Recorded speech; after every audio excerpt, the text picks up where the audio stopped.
नमस्कार, आप देख रहे हैं टीएनपी एक्सप्लोर और मैं हूं आपके साथ शालू सिंह। ईरान के राष्ट्रपति इब्राहिम रईसी और विदेश मंत्री हुसैन अमीर अब्दुल्लाहियन की हेलीकॉप्टर क्रैश में मौत हो गई है। रईसी ईरान के राष्ट्रपति होने के साथ साथ अगला सुप्रीम लीडर बनने की दौड़ में भी शामिल थे।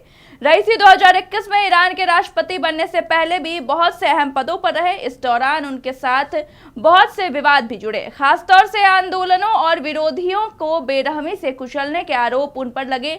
घरेलू राजनीति में रईसी को हार्ड लाइन पोजीशन लेने के लिए जाना जाता था।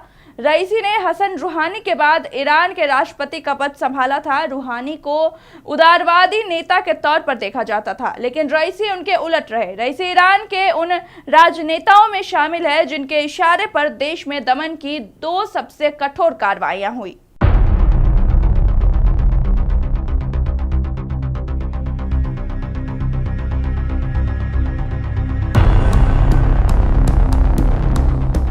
इजरायली मीडिया ने क्यों कही ऐसी बातें?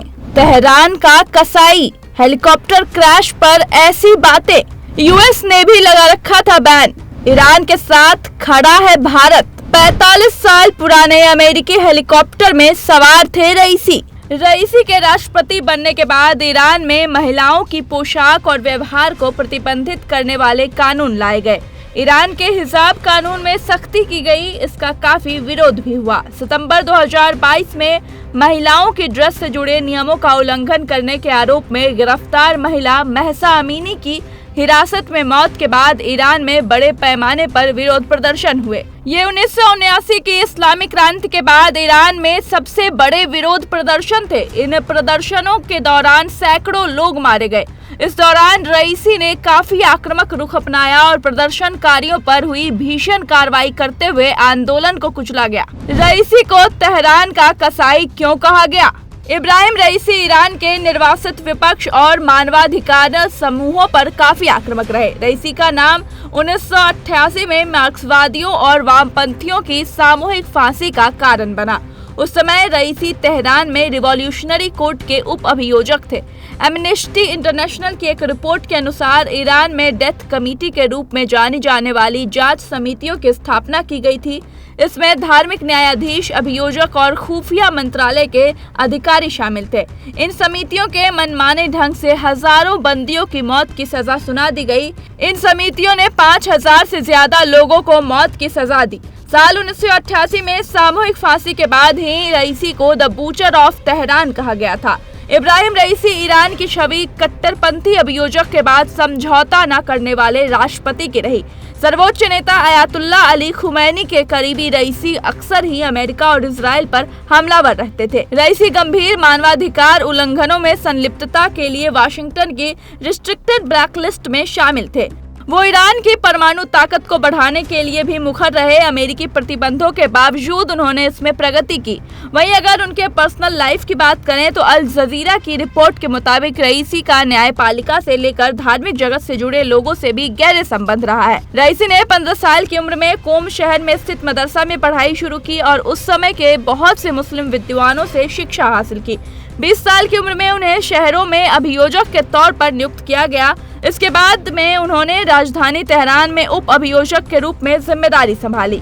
लेजर बीम से मोसाद की साजिश तक। तो वहीं कुछ अंतर्राष्ट्रीय साजिश की अटकलें लगा रहे हैं तो कुछ अंदरूनी सियासत को जिम्मेदार ठहरा रहे हैं। हेलीकॉप्टर क्रैश में रईसी की मौत की पुष्टि होने के कुछ घंटों बाद ही इजराइल के एक अधिकारी ने कहा कि ईरानी राष्ट्रपति की मौत में हमारा कोई हाथ नहीं है। सोशल मीडिया पर कुछ लोग रईसी की मौत के लिए इजराइल पर उंगली उठाते हुए इजराइल की इंटेलिजेंस एजेंसी मोसाद को जिम्मेदार ठहरा रहा है। इसी वजह से #मोसाद सोशल मीडिया पर ट्रेंड में छाया रहा। हालांकि रईसी की मौत में साजिशों की अटकलें यही नहीं रुकी। अंतरिक्ष से लेजर वेपन के जरिए ईरानी राष्ट्रपति के हेलीकॉप्टर को क्रैश करने की थ्योरी भी सामने आ रही है। बहुत से लोग सोशल मीडिया पर कह रहे हैं कि लेजर वेपन की मदद से हेलीकॉप्टर को क्रैश कराया गया। इसके अलावा ईरान में उत्तराधिकार की लड़ाई भी एक थ्योरी के रूप में सामने आया है। रईसी के हेलीकॉप्टर पायलट पर भी शक। तो वहीं सोशल मीडिया पर कुछ लोगों ने ईरानी राष्ट्रपति का हेलीकॉप्टर उड़ा रहे पायलट पर भी संदेह जताया है, जबकि कुछ लोग सवाल उठा रहे हैं कि जब राष्ट्रपति के काफिले में शामिल 2 और हेलीकॉप्टर सुरक्षित लैंड हो गए थे तो रईसी के हेलीकॉप्टर के साथ ऐसा क्यों नहीं हुआ। दूसरी तरफ अभी तक ईरान ने हेलीकॉप्टर दुर्घटना को हत्या नहीं बताया है। हालांकि ईरान सरकार ने अभी तक क्रैश का कोई कारण भी नहीं दिया है। बेशक सरकारी भारी कोहरे और बारिश को हेलीकॉप्टर क्रैश की वजह बता रहा है। कौन होगा उत्तराधिकारी? ईरान के राष्ट्रपति रईसी को देश के सुप्रीम लीडर खामेनेई का करीबी माना जाता था। उन्हें ही खामेनेई के उत्तराधिकार भी बताया जा रहा है। ईरानी पत्रकार मसीह लिनेजाद ने एक्स पर लिखा कि बहुत से कॉन्स्पिरेसी थ्योरीज में ये भी एक है कि इस दुर्घटना में खामेनेई के बेटे का हाथ हो सकता है, ताकि उनके लिए अपने पिता की जगह लेने का रास्ता आसान हो सके। एक यूजर ने कहा कि अगर रईसी की मौत हो गई है तो ये तथ्य है कि अगला सुप्रीम लीडर खामेनेई का बेटा मुज्तबा खामेनेई होगा। इसके पहले अमेरिका के विदेश विभाग में ईरान की पूर्व सलाहकार गैब्रियल नोरोन्हा ने कहा कि एक्सपर्ट का मानना है कि खामेनेई का उत्तराधिकारी मुज्तबा और रईसी में से कोई होता। अब चूंकि रईसी नहीं रहे तो मुज्तबा स्पष्ट रूप से खामेनेई का उत्तराधिकारी होगा। Bureau report, TNP explore. TNP explore ऐसी ही वीडियोज के लिए चैनल को लाइक करें, शेयर करें, सब्सक्राइब करें और बेल आइकॉन दबाना न भूलें।